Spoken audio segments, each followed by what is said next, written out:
Hi there and welcome to this Dental Business Mastery presentation.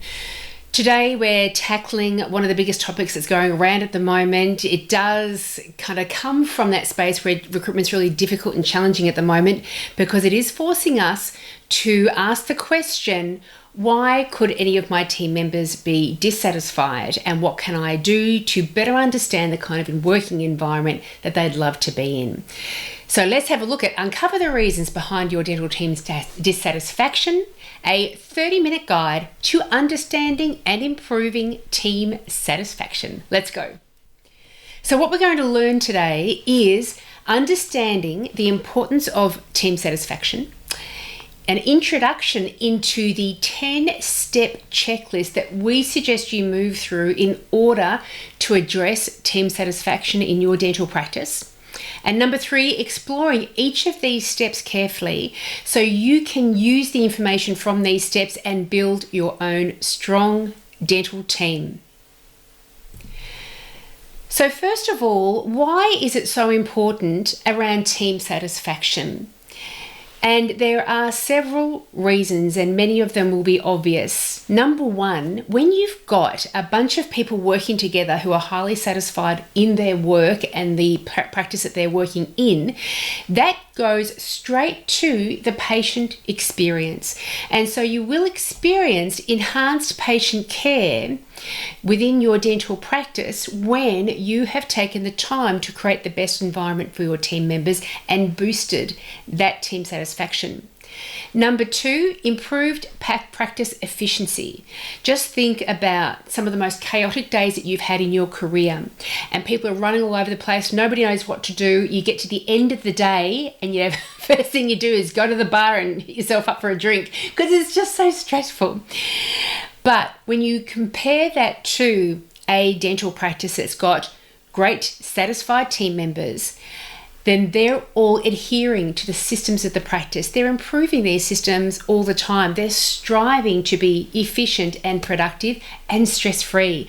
And so improved practice efficiency is certainly another wonderful benefit when you look at team satisfaction and increasing that. The third reason why it's important is increased retention and recruitment. This is key, as we mentioned at the very start. Retention and recruitment can be a really challenging space. Never before in recent history have dental practices here in Australia experienced so much difficulty in retaining great team members and finding new ones to replace them. When our team members are satisfied, they want to stay put. And so increased retention and recruitment is probably one of the main reasons why you are participating in this presentation at all. The fourth reason why team satisfaction is really important is that it lends itself to a very positive work environment. Our personal experience of our working days will contribute enormously to whether we're happy individuals or not. And when we bring levels of resentment or dissatisfaction into the team, it plays a direct role on the overall team environment. We want a positive one where people have got great attitudes, they've got a sense of fun, they want to help each other out, and we really want to make sure those patients are seen to in a very professional and friendly way. And so when you do take the time to understand what helps your team members be satisfied and then take the actions to create that environment, you will also be generating a very positive working environment. And number 5, a purely business reason. There are financial impacts on a satisfied, happy team managing a dental practice. Your production will be up, your efficiency will be up, your wastage and costs will go down. So there are definitely financial impacts. And when you build that out and think about the patients that are coming into your environment, and if they are having a wonderful experience, they're referring more friends and family to come along to you as well. You're retaining existing patients because they're getting positive experiences all the time. And so when you do, again, take the time to be interested in what helps your team members be satisfied and creating that environment, you are making very sound business decisions for your dental practice. There is that financial impact there as well. So let's move into the 10-point checklist. I'm going to run through them quickly now, and then we're going to concentrate on each one of them over the next few moments. Understanding your team's needs. Point number 1 on the checklist is recognition and appreciation. It's more impactful than you think. Number 2, compensation and benefits. Number 3, work-life balance. Number 4, training and development opportunities. Number 5, positive team culture. Number 6, feedback mechanisms. Number 7, clear communication channels. Number 8, operational efficiency and support. Number 9, fair working environment. And number 10, strong leadership. So let's move through each one of these areas over the coming moments, and from this information you'll be able to identify things that you can do in your dental practice that will positively contribute to the environment that you're creating for your team, and therefore boosting the satisfaction levels of each of your team members and your team as a whole. So let's first of all go to number 1, recognition and appreciation. They say that 66% of employees would quit if they felt unappreciated. It's such an enormous number, isn't it? And it shows how compelling this area of recognition and appreciation really is. All you need to do is go on to some of the Facebook chat forums of dental teams, look up the word gratitude or appreciation into the previous kind of threads of conversations, and you'll start to get a strong sense of just how important it is that we recognize and appreciate the people that we work with. Moving to the pie chart to the right, lists a whole series of reasons or important drivers that compel employees to do really great work. This was an American study, but I'm sure the figures represent closely what's going on here in Australia as well. So it moves around from I don't know the reason why I deliver great work to give me a promotion, train me, pay me more, all the things. But even though we often think it's all about money, the pay me more actually only contributes to 7% of the reasons why we do great work. The reasons why a whopping 37% do great work is because they feel appreciated. 37% that recognition is more important than these other areas. So with these 2 pieces of information, bring it into your heart of how important recognition and appreciation truly is in your organization. The repercussions of not addressing this key area is that the team members can start to feel discouraged. Now keep in mind, what is recognition and appreciation? That it's being reinforced in them that they're doing a good job, that they're competent, that they're well performing, that you're happy with them, that you want them to stay in the practice. So without any of those thoughts, without any of that feedback coming back to them, they may start to feel discouraged. They may, because they feel discouraged, not work as hard anymore. They may even, if it goes on for a period of time, they may become resentful. Once they become resentful, they may actually start sharing these negative feelings with other team members. And other team members, if they're working in that same environment that lacks recognition and appreciation, they may jump on board that bus very easily as well. This sort of space lends itself to a loss of interest, a disengagement, and so they're not really caring so much about the operation of the day or the goals of the practice or how that patient feels or even the impact on the team members. They've lost their level of interest because they don't feel like they're being appreciated. There's a lowering of morale, decreased cooperation, resistant to change. They just really want everything to stay the same, because why would I go to any extra effort? And change means extra effort in doing things differently. Why would I even bother? Reduced productivity, certainly absenteeism, and eventually, once they get sick and tired of it all and they want to move on, increased employee turnover. So this picture right now, you must be getting that very strong compulsion to think to yourself, oh my God, how am I going to properly recognize and appreciate my team members? Because I don't want this stuff to happen. It may already be happening in your organization. So how do we recognize and appreciate the people that we work with? Number one, and you'll find this in the Facebook threads as well, in the group threads, sincere thanks every day. Not a flippant thanks everyone for today, but a really sincere one. Look people in the eye. Thanks for all your work, your hard work today. Thanks for your hard work today. Made a difference. It was a fun day. Thanks so much. The thank you every day is a common thing in these Facebook threads of, I know I'm appreciated because my boss thanks me every day, but make sure it's sincere. Also, private and public acknowledgement of good performance. We can easily fall into the trap of thinking the only time that we really need to highlight something about somebody's performance is when they've gone over the top great or when they're underperforming. If they go over the top great, you're like, oh wow, that surprised me, so I'm going to say it out loud. Check out the results that the receptionist got with the latest reactivation of the inactive patient list. It was awesome. Or alternatively, the receptionist isn't really performing as well as she used to be. I think I'm going to have to raise that as a point with them. However, you will find that when you start to look for your team members doing the normal everyday right thing that they're always doing, and you start telling them about that, you just got off the phone then, Joy, and it just reminds me how much I love hearing you on the phone. You're fantastic over the phone with your phone skills. So keep it up because it's just so awesome. And so when people are even doing the usual everyday stuff that's really well, that they've done every day for the past weeks, months, or years, bring that up as well. It's an enormous boost to somebody's level of confidence in themselves. And that is very clear. I am doing the right thing to be a contributing member of this dental practice. So you do it privately, one-on-one, but also do it publicly with everybody else as well.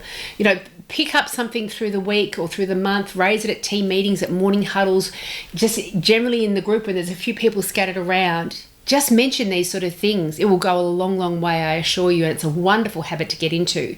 We want to always recognize that when we are only in the habit of looking for where things are going wrong, eventually that is all we will see, and we will no longer see what's going right. So become biased to the positive. Reward the behavior you want repeated, and the bad stuff will start to fizzle out. Another way to help recognize and appreciate your team is team building activities. Just spend time on your team, with your team, doing something outside the usual. Go out for dinners, go out to Luna Park, do a cake baking course all together, have a big family day at a park where you're inviting all their family along as well. Do great team building activities. Remind each other we're all likable people, we're friends as well as work colleagues, and we enjoy being there for one another. And when you foot the bill and you're out there spending that time with them as well, that's meaningful. Also, touch base often. Whenever your team members need to come to you to talk to you about something, have that open door policy. I'm right, unless I'm seeing a patient or in a conversation with somebody else, I'm here for you, so come on in. But also, when you happen to be in the staff room and having a coffee and one of the other team members comes down and has a coffee too, just ask them, so how's everything going for you? I love the way you do this. Is there anything that you've identified we could do better? Just touch base with them often and make sure that you're in step with how they're feeling about working in your environment. Also, it has been proven that impromptu celebrations have a more meaningful impact on us than planned events.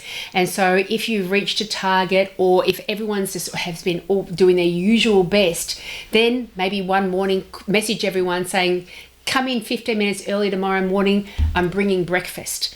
Or they come in and there's a box of Toblerone chocolates for each of them on the staff room table. And these sort of impromptu celebrations can have a really big impact when you say, the reason I did it was just to say thank you. Impactful.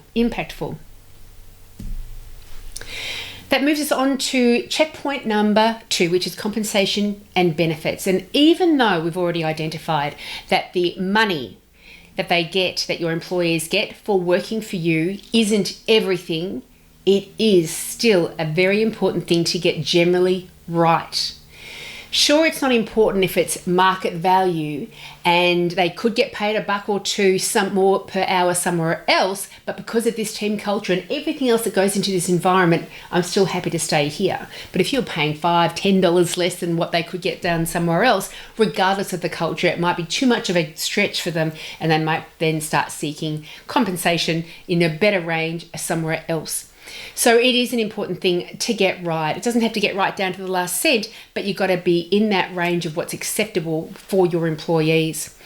The considerations to have when you are determining what to pay somebody is, number one, of course, the award rate. That's the starting point. What you get for the award rate. When you pay the award rate, you are paying just enough to be legal. And so what you'll get is someone that works just hard enough not to be fired.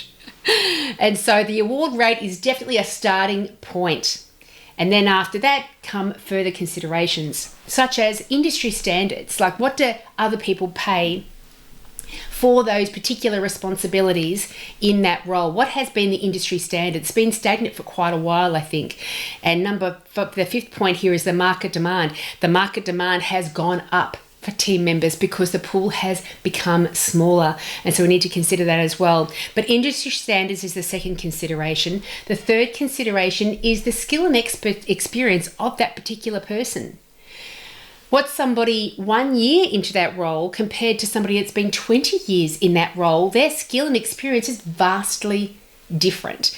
And so this is where it's dangerous to say we need to fill the role of a dental assistant or a dental receptionist, and we're paying $33 an hour. Well, for what? How many years experience? How many skills? And so you've got to really recognize that it's usually going to be a range. There's the least amount of money that you'd like to get away with paying somebody for that role, but then there's the most that you're willing to pay for a superstar. So recognize there's a range there because it will differ what you end up paying somebody, their skill and level of experience. The fourth consideration is performance and contributions. And so outside of their skill and experience is what kind of performer are they? Are they highly professional? Do they always consistently increase their skill set and they want to perfect the way they do things? Do they contribute enormously to a happy team environment, problem solving through the operation of every day? And so there's the performance and contributions of this person too. Do they turn up dressed perfectly in their uniform every day, turn up on time consistently, really take time off, do all the things to work within the policies of the practice down to a T? Or is it more challenging? And they are taking shortcuts here, there and everywhere. So even though their skill and experience is high, maybe their level of performance and contribution is low. And so performance and contribution plays into that remuneration. The market demand, what's the market dictating at the moment? And it's higher than what it has been in the past. Budget constraints, of course, we've got to make sure we are falling in line with what the business can actually sustain and afford to pay our auxiliary team members. And at the moment, given some of the feedback from accountants that do hundreds and hundreds of dental practices, the amount of turnover, the percentage of turnover that should be allocated to auxiliary team members is around 18%.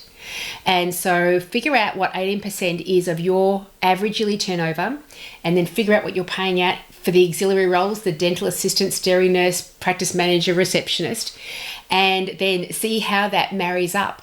If you are far below that 18%, maybe you've got far more room to move with your team member remuneration than what you think. Number 7, employee preferences. Quite often, this is the reason why some team members get an increase in pay, because they ask for it. I've been here for this many years. I feel like I do this and this and this. I was offered a job. I got, $2 more somewhere else. I'd like to have a $1.50 pay increase per hour. And so quite often it's the employee preference. Number 8, total rewards package. Is there other stuff that they get as part of a bit of a package with working with you? And so are there bonus dollars that are given? Do you have, I know one orthodontic practice that offer a gym membership as well, because there's a gym right underneath them. They offer gym memberships as well. So are there other items within that overall remuneration package that forms what that person's employment package is all about? Number 9 is transparency and fairness. It is interesting to me that when there is no transparency around what people are paid, why they're paid what they're paid, what people can do to increase their pay, they are left wandering around in the dark, not recognizing, not realizing, thinking that things are unfair. Well, why is that person being paid more than me? And so the transparency and fairness can play a role in what you pay people. I've always been of the belief that try to get some sort of system, and we do have a system within our catalogue of products. We've got the Julie Parker Practice Success Staff Remuneration Matrix, which puts everybody on a level playing field. And when you do that, then all of a sudden you don't mind if your team members speak about what they are paid, because everyone understands that there's great transparency and they know if they want to go the next level up exactly what they need to do to get there. So these other areas of compensation that you can offer your team members, of course, there's the salary and wages, but then there's also sometimes performance-based incentives. There's other schools of thought around that and how that could work or could not work, but sometimes that is included in some team members' remuneration package. Maybe there's retirement plans that you're doing some sacrificing of wage into their superannuation funds, and so they're benefiting from, they'll be benefiting later in life for working with you right now. Maybe you're arranging for paid time off, RDO days, additional days on holidays if they have been at your practice for a particular long period of time or they deliver a particularly strong performance. And sometimes there's flexible scheduling, and this is enormous. We're going to be speaking more about this when we're talking about work-life balance. That flexible scheduling, I know that I'm not being paid the extra dollar I could get by going down the road, but down the road it's 8 to 6. Monday to Friday, I can't work those hours. And so sometimes the flexibility in your schedule can allow you to incorporate within your compensation package to your employees something that's going to help them in addition to the actual direct money. Continuing education. So are you funding for additional training of your team members? That should, if you have allocated, you will definitely get this much money contributing to your continuing education here at this practice. That's definitely part of a compensation package. Tuition reimbursement. So you can go off and do other courses if you like, and we will reimburse up to this amount of money, for example. How about wellness programs? Maybe at your practice, you've got a masseuse that comes in once every month with a massage chair and massages all the team members. Maybe you've got a special counsellor that can come in once every couple of months just to make sure all the team members are happy and moving through whatever issues that they have in a helpful way. These sort of wellness programs may become a little bit more common as time goes on because there's so much more awareness around our mental health at work now than in the past. Employee discounts. How often do dental practices offer their regular team members complimentary checkups and cleans every 6 months? Maybe there's a discount on fillings, and maybe there's a smaller discount on crown and bridge and these sort of other additional services such as tooth whitening. So employee discounts, if you do that, that can form part of your compensation package for your team members. Transportation benefits is an interesting one, and I think one that could possibly come into play a little bit more now. Petrol prices are out of this world at the moment. And when you've got some team members that are living really quite locally, it's not impacting them as much as ones that are living quite far out. And if you've got a team member that you really value and you recognise the fact that they're paying out of pocket much more for petrol than anybody else in the practice, you may have as part of their compensation package an acknowledgement of that, a small amount of money extra every week just to help keep them happy, coming back to you all the time, and you contribute to their petrol bill. That leads us into this work-life balance, this third checklist point on improving team happiness and team satisfaction within your practice. Work-life balance is an interesting one because it has changed over the generations, and sometimes it can be difficult for some team members to appreciate the way other team members or younger team members are managing their work and life balance, and vice versa as well. So let's have a look at the different generations that we'll generally be working with and how that differs. So the traditional generation, which is people who were born before 1946, there's a clear separation between work and personal life. Work often prioritised over personal pursuits, one of the areas that's changed. Then we move into the baby boomers, people who were born between 1946 and 1964. they began challenging this traditional work-life balance. It's at that time that they usually started having both parents or both partners working, so the dual income households increased pressure for balance. Generation X, that's me, 1965 to 1980 is when we were born, and we prioritised autonomy and flexibility. We wanted to have a bit more control over our working lives and what we did within our employment offices, and have a bit more flexibility around that. Technology was first introduced, and so remote working started to become a little bit available back then. Then we've got the millennials, people who were born between 1981 and 1996. All of a sudden, we've got a strong emphasis on work-life balance. The desire for flexibility and purpose-driven work was very important. I want to be working to a grander purpose, and all of a sudden purpose became very important in businesses.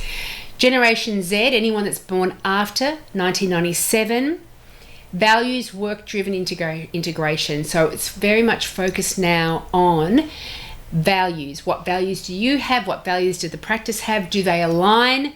Now we can happily work together.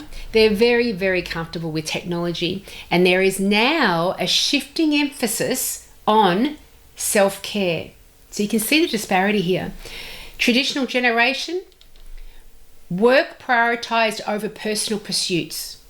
Move through a few generations, and those young ones coming into our dental practices now, their emphasis is on self-care. Recognizing this can be very helpful in determining how can we create a working environment that actually addresses the changing generations. Work-life balance refers to the equilibrium between work demands and personal life, including family, leisure, health, and other non-work commitments.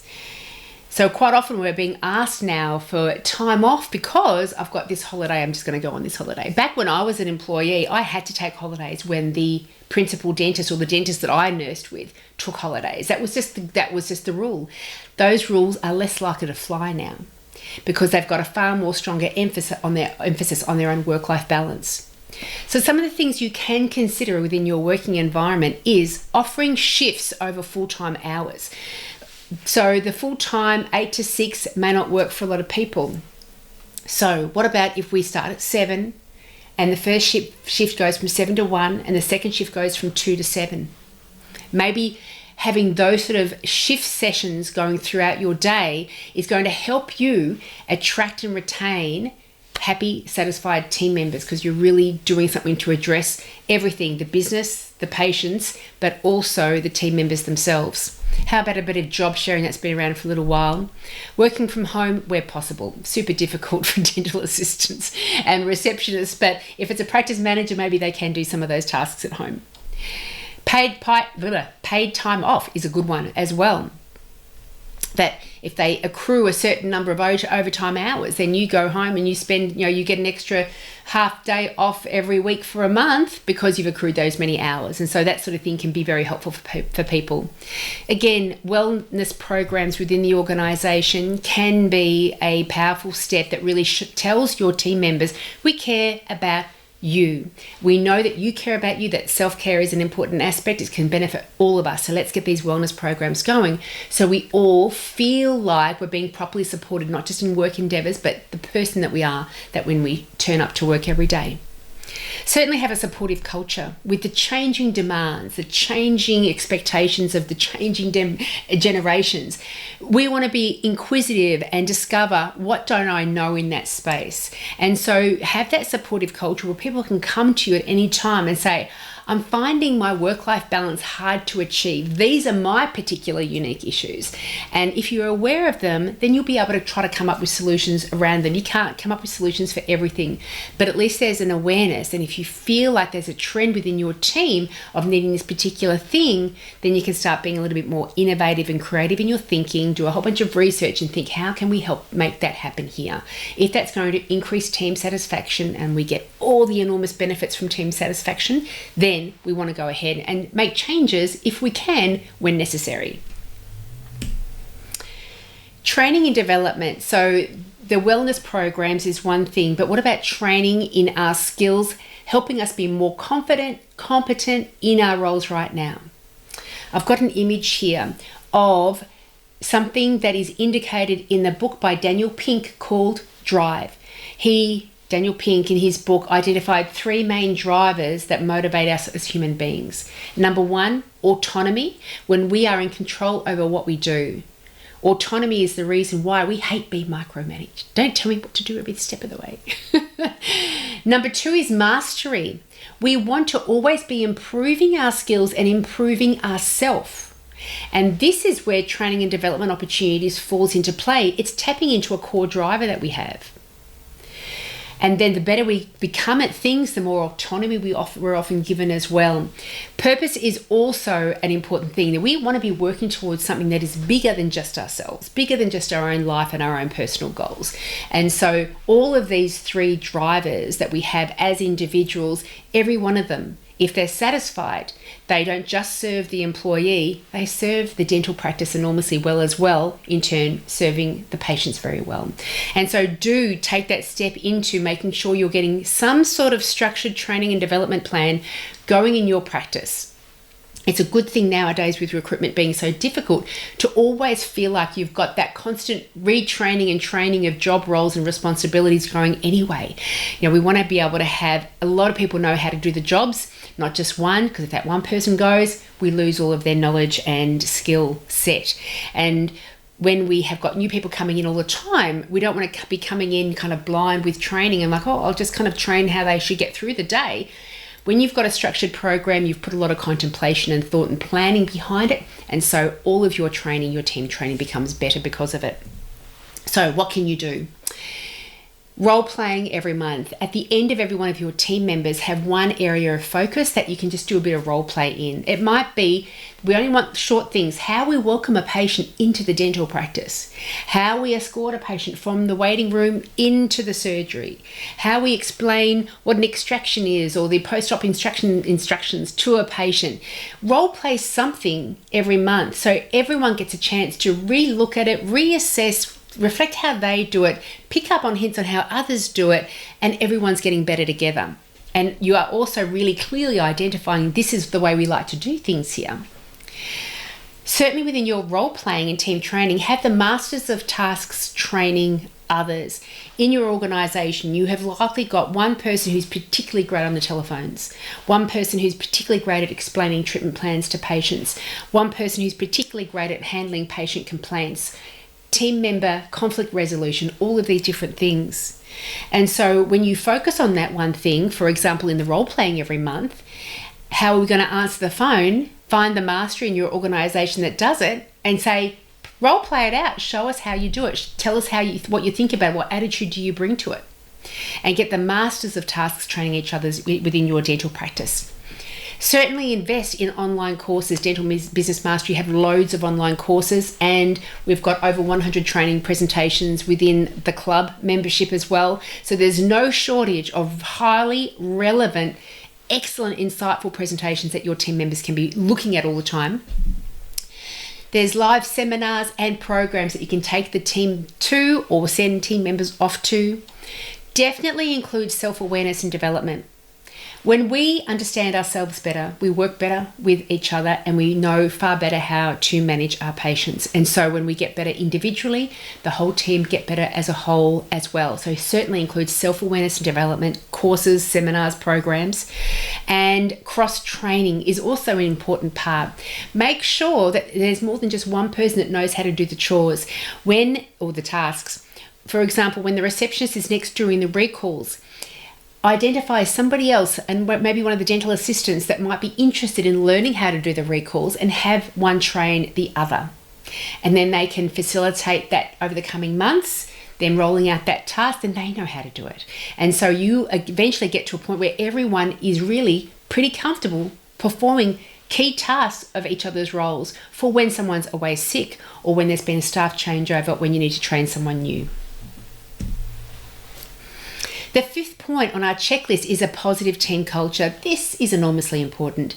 The team culture really provides the environment of what kind of experience we're going to have every single day we turn up to work. And if it's challenging, We're not going to want to turn up to work every day. It's going to be hard effort to turn up to work every day. So we want to pay attention to the team culture so it's an enjoyable space to be. You imagine coming home from work to your family culture every night. Most of you, hopefully, come home to your family unit and you're looking forward to walking through that front door. You're looking forward to interacting with your family and being in that lovely, happy environment so you can rest and enjoy each other for the day, for the night, after a hard day's work. The same is true for when your team members come to the practice. It will either be something they look forward to, but sometimes it's something that they're not looking forward to at all, and if possible, they'd avoid it. So what can we do with our team culture? If you've got questions over whether your team culture is good or bad, key characteristics of a dysfunctional team are your team members have a lack of trust in you and the leadership. There might be some aggressive or passive-aggressive behaviour going on. Lack of camaraderie, acting in each other's best interests is not there. Lack of open communication. No sense of connection or community. Fears of being scrutinised, ostracised. Low tolerance for diversity of differences differences of how we learn, how we do things, how we operate our day. Lack of management support. There's stuff going on, but the management's not doing anything about it. Minimal resources, so there's not enough money. We don't have enough supplies. The equipment's all breaking down. The facilities need updating. Routine conflict.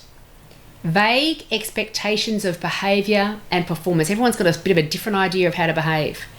Listless team members. They're starting to get a bit disengaged. We don't want this. Nobody wants this. No one looks forward to turning up to this every day.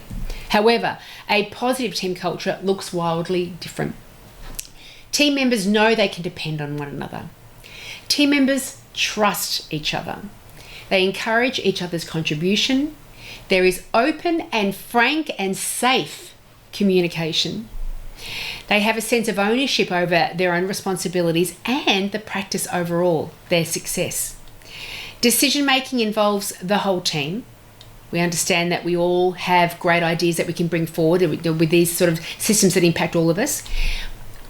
Any conflicts are resolved swiftly. There's a focus on growth and solutions rather than reprimanding mistakes and staying in the problem. So we want this kind of team culture. So do build a strong team culture in your organisation. Make sure that your vision and the goals of the practice are clearly stated and everyone truly understands it so they can share in it. That there is very clear communication, that we become very good communicators. There's no waffling, there's no assumptions, there's just stating exact expectations that we've got in our head. Trust and mutual respect. Foster that within your organisation. Collaboration and teamwork. Include people in all the main decisions, not the major business decisions, but the practice operational decisions. Include everyone in those decision-making processes. When they've contributed to the decision, the final outcome is that they'll be more encouraged and energetic about rolling out whatever system that you've identified needs to happen. Diversity and inclusion. We include everyone's opinion. We understand that everyone's a little bit different and works slightly differently, but that's all okay. There's a lot of recognition and appreciation in a very healthy team culture. There's also strong accountability. People know exactly when they're doing the right thing and when they're doing the wrong thing. I should say the acceptable thing and the not acceptable thing. And they know what the repercussions are if they're not doing the acceptable thing. And they're pulled up on it when they don't do the acceptable thing. So there's clear accountability. There's adaptability and resilience. Even though we have operational hiccups, even though the compressor goes down or we've had a bunch of late cancellations or there's been a pandemic that's swept through us, there is adaptability and resilience. We have faith and trust in each other and our competencies that we'll get through all this stuff together. Continuous learning and development happens in a good, strong team culture, and there's very supportive leadership. If we stumble, I'm caught out by that person. Just like a family unit. Kids can make mistakes, they can stumble, and that's okay because my parents have my back. And we want that kind of same environment within your team. So do take those 10 steps into consideration when you're thinking about how you can really improve and build a strong team culture. The 6th point on our checklist is feedback mechanisms. Discover what your team are experiencing and thinking, and seek out opportunities for growth. You do that through your performance reviews, rather than have that traditional performance review of being the manager or the owner of the organization looking at the employee and saying, this is what I deem about your performance. Have it 360-degree feedback, rather than just saying to the employee, this is what else you can do to improve your performance. Then say to them, now what can we do as a dental practice? What can I do as a manager? What can I do as a leader of this organization to improve the working environment for you, to make it easier for you to be successful in this environment? That kind of feedback is enormously powerful, and really does help that team member feel quite validated as well, and we want that they're valued within the organization. You can also get that kind of feedback through staff surveys. They could be confidential and anonymous if needed. Touch base regularly. Always have those check-ins with your team members. How's everything going? Is there anything that could be improved upon?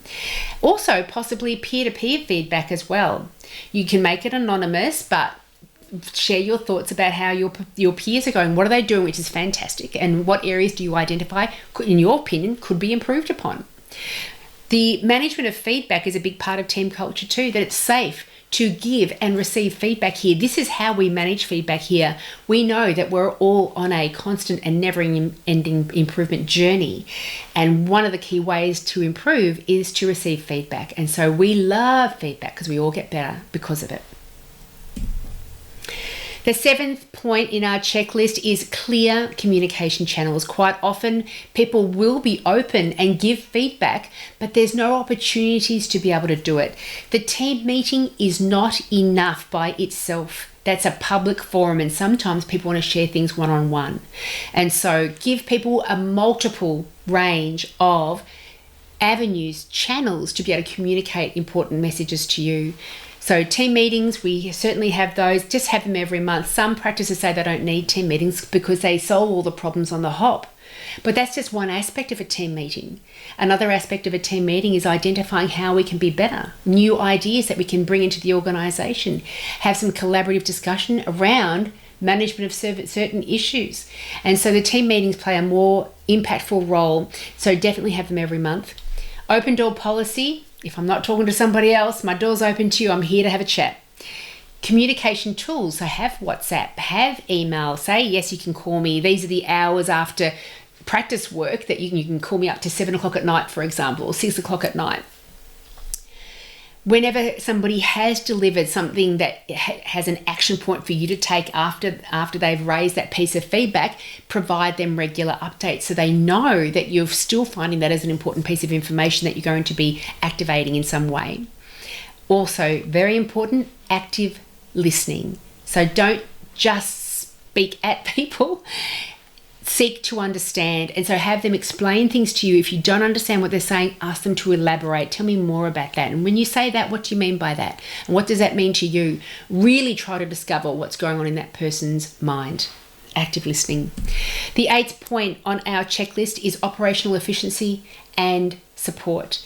When you've got a chaotic day, regardless of how much you paid, how much people thank you, if it's chaos every day, again, you don't want to turn up to that. That lowers team member satisfaction. And so we do want to make sure we're always finessing our dental practice systems, that there is clarity of roles and responsibilities. Everybody knows exactly who's responsible for what. That there is effective use of technology that's going to help us be more productive, more efficient, less stressed throughout our day. Research better ways of operating all the time. That can be online. This is our system for team meetings. What do you guys do out there in Facebook land? So, and speak when you're at events of other team members at maybe further learning opportunities. Research better ways of operating. Continued training and development all the time. Just get better all the time in all of the areas that people are responsible for within your organisation. Staff support, we're always wanting to make sure we are on track in getting better and better all the time. And again, that cross-training is really going to help everyone come up to a certain standard. Rather than have everyone do things slightly differently, everyone is doing things to a certain standard. So that cross-training element comes into play. The ninth thing on our checklist is fair working environment. This is also crucial. Sometimes there is a bit of favoritism going on and it just breaks down the trust. So remember, at all times, fairness promotes trust. A lack of fairness looks like unequal recognition, unequal consequences for mistakes. When they did it wrong, they hardly got anything done to them, but I'm hauled over the coals for it. Come on. Favoritism, terrible. Biased decision making, unequal access to opportunities. Only one person tends to go off to all these courses. Inconsistent treatment. Maybe you're treated well one day, the next day you're in trouble. You don't know what changed. Lack of transparency. Transparency is part of creating that trustful environment as well. Transparency of wages, transparency of repercussions when somebody does something wrong, transparency of this is how we value people. And so a fair working environment, fairness does play a big role in your level of team member satisfaction. So do be aware that you are avoiding these areas here. And number 10, the final point on our checklist is the strong leadership. It starts and ends with the leader. They are the driving force behind everything. What you say goes. If you say one thing and you do something different, it's what you do that other people will be looking at for guidance and leadership, not what you say. So make sure you are practicing what you preach. So lead by example, demonstrate integrity and ethical behavior. The behavior you want to see your team members do it yourself. Show them what it looks like. Give them something to follow and copy. Foster open communication and transparency. This is how we communicate here. This is how we are transparent here.